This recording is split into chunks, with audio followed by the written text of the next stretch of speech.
സാക്ഷാത് പരബ്രഹ്മ തസ്മൈ ശ്രീ ഗുരവേ നമഃ. സംഭവം ഇത് പറയുമ്പോഴാണ് ഇതുപോലുമില്ലാത്തൊരു ബാലിക, ഇത് സ്വാമി ഈ ഉത്തർപ്രദേശിലാണ്.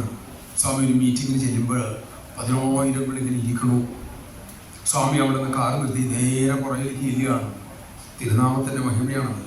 പുറയിലേക്ക് ചെല്ലുമ്പോൾ താഴെ ഒരു പെൺകുട്ടി 10-11 വയസ്സുണ്ട്. കണ്ണ് കാണില്ല കുട്ടി. നമശിവായ ജീവിച്ചുകൊണ്ട് നിൽക്കുക. സ്വാമി ചെന്ന് അറിഞ്ഞിട്ടില്ല. അവളുടെ പുറകിൽ അവളുടെ അമ്മ, സ്വല്പം ഉയർന്ന സ്ഥലത്ത് അവളുടെ മുത്തശ്ശി. സ്വാമി മുത്തശ്ശിയോട് പറയാണ്, ഇവൾ നിന്റെ മകളാണെന്ന് എനിക്കറിയാം, അവളുടെ മകളാണ്, നിന്റെ പേരക്കുട്ടിയാണ്, കണ്ണ് കാണാത്ത പെൺകുട്ടി എന്ന് എനിക്കറിയാം. അവൾ ജനിച്ചപ്പോൾ, അവൾക്ക് ഈ ആന്ധ്യം ഉണ്ടായപ്പോൾ നീ അവൾക്ക് പറഞ്ഞു കൊടുത്തു, മക്കളെ എന്നും പഞ്ചാക്ഷരി ജപിച്ചോളൂ. അന്നു മുതൽ ഇന്ന് വരെ അവൾ സദാ നമശിവായി ജപിച്ചുകൊണ്ടിരിക്കുകയാണ്.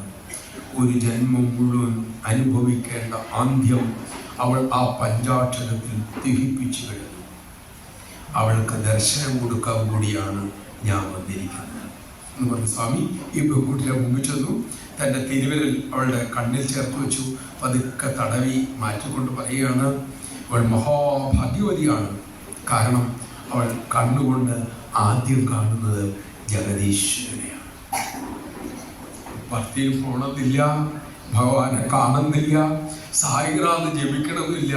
ഏതെങ്കിലും ഒരു തിരുനാമം നമ്മുടെ നാവിൽ സദാ കത്തിക്കളിച്ചിട്ടുണ്ടെങ്കിൽ ഭഗവാൻ ആ രൂപത്തിൽ നമ്മളെ തേടി വന്നുകൊണ്ടിരിക്കുന്നത് ഒരു കഥയല്ല, ഭക്തന്റെ ആ ഭക്തകഥകളിലെ നിലയ്ക്കാത്ത ഒഴുക്കാണ് എന്ന് അത് ഓർക്കുക.